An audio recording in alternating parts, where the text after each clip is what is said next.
స్వాతంత్ర సమరయోధుల త్యాగాలను స్మరించుకుంటూ కులమతాలకు అతీతంగా రాష్ట్ర సర్వతోముఖాభివృద్ధితో ప్రతి ఒక్కరూ భాగస్వాములు కావాలని జిల్లా కలెక్టర్ ఎంఎన్ హరేంద్ర ప్రసాద్ పిలుపునిచ్చారు. శనివారం కాకినాడ కలెక్టరేట్లో 80వ స్వాతంత్ర దినోత్సవ వేడుకలు ఘనంగా జరిగాయి. ఈ సందర్భంగా జిల్లా collector M N Harendra Prasad, joint collector Apoorva Bharat, assistant collector Priya తదితరులతో కలిసి 100 అడుగుల జాతీయ జెండాను ఆవిష్కరించారు.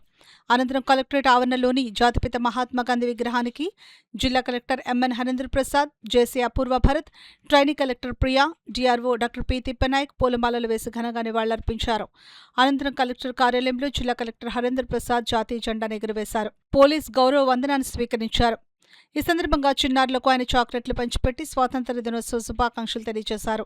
సందర్భంగా జిల్లా కలెక్టర్ మాట్లాడుతూ ఎంతో మంది మహనీయుల ఆత్మ బలిదానం, స్వాతంత్ర సమరయోధుల అచంచల దేశభక్తి ఫలితంగానే నేడు మనం స్వేచ్ఛా వాయువులను పీలుస్తున్నామని అన్నారు.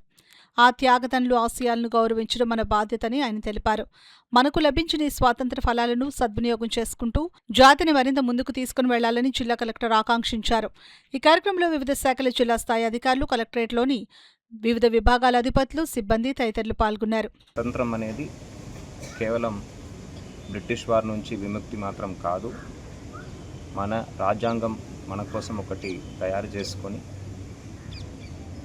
ఎంతోమంది చొరవతో, కృషితో ప్రతి ఒక్క సామాన్య పౌరుడికి ఆర్థిక స్వతంత్రం, సమాజ స్వతంత్రం కల్పించే విధంగా మనము మనకని ఒక రాజ్యాంగాన్ని నిర్మాణించుకొని మనము ముందుకు వెళ్తున్నాము. ఈ సందర్భంలో మనము మన కోసం త్యాగాలు చేసిన వారు ప్రతి ఒక్కరిని గుర్తు చేసుకోవాలి.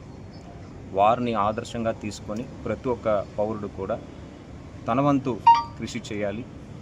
పేదరిక నిర్మూలన కోసం, సామాజిక న్యాయాని కోసం అన్ని కులాలు, మతాలు కలిసి ఉండి మన రాష్ట్రాన్ని ఒక స్వర్ణాంధ్రగా తీర్చిదిద్దడానికి ప్రయత్నం చేయాలి.